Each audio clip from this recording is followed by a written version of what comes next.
Hi, I'm welcoming you in SmartBear Talks, and we are talking about the five major API load testing mistakes you need to avoid. We have already discussed three mistakes, and if this happens that this is the first video that you found, please watch the previous videos in order to be aware about mistakes you need to avoid. And today, Damion White from WiseClouds will help us understand the fourth mistake. So, hi Damien, how are you today? Hi, Tatiana. I'm doing very well. It's great to be here with you again. How are you? I'm good, thanks.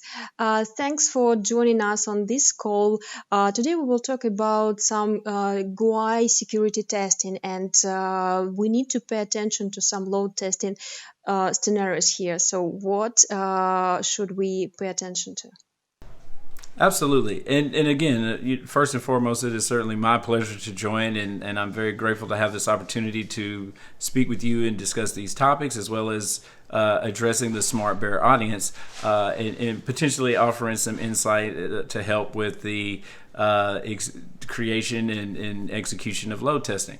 And so the fourth mistake that we want to unpack a little bit and avoid is that of testing the GUI security interactions using API load test tools or API load tests. Now, given the way that security and authentication and certification in the application environment often work, it is possible to test these features through API load tests and API load test tools. However, there's been a bit of a fundamental shift in the way that applications are developed, and that shift has entailed a much more robust and complex approach to front-end development than we've seen in time past.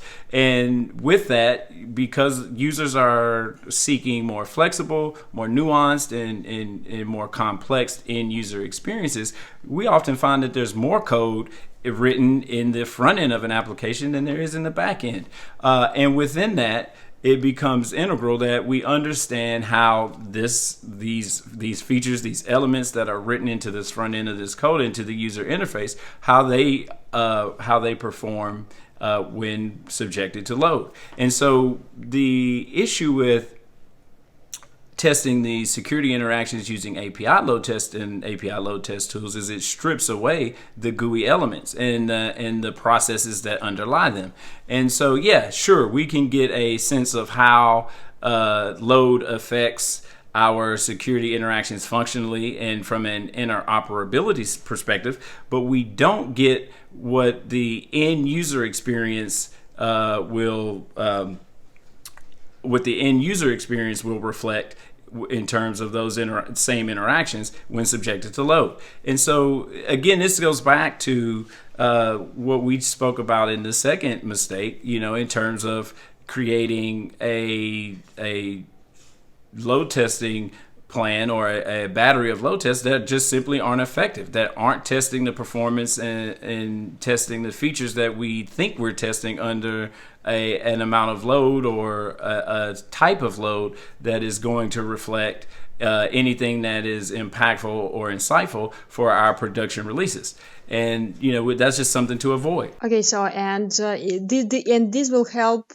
So will it help to create less load tests if you use UI so if you set up UI testing, right? Like in Load Ninja, will it mean that you will need to do less work in creating API yes. tests? Absolutely. No, absolutely not. And I've always subscribed to the thought that you have to do a little bit of legwork, a little bit of experience, a little bit of pain on the front end to create those efficiencies down the line that will ensure that you're able to continuously develop, continuously improve upon your processes, your application, and even in the project development sense, because of what you did early on.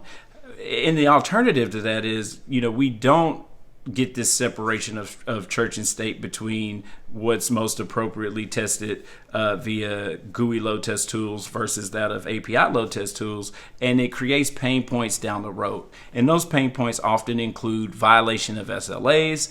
They create the inability to impact the dev and iterative process for application projects because we simply aren't testing that which we think we are. And so what we inherently avoid when we test GUI elements or GUI interactions using GUI load test tools is the stripping away of that which comprise the end user experience. And without testing a GUI security interaction like Okta or Ping or single sign-on at the GUI layer, we simply don't know how it's going to perform. Okay, it's okay, great. Thanks a lot. That was the fourth mistake you need to avoid when doing API load testing. We have two more, and they will be released very soon. So stay tuned. Thank you, Damion, for this mistake. Thank you, Tatiana. Again, it was my pleasure to be here. Take care.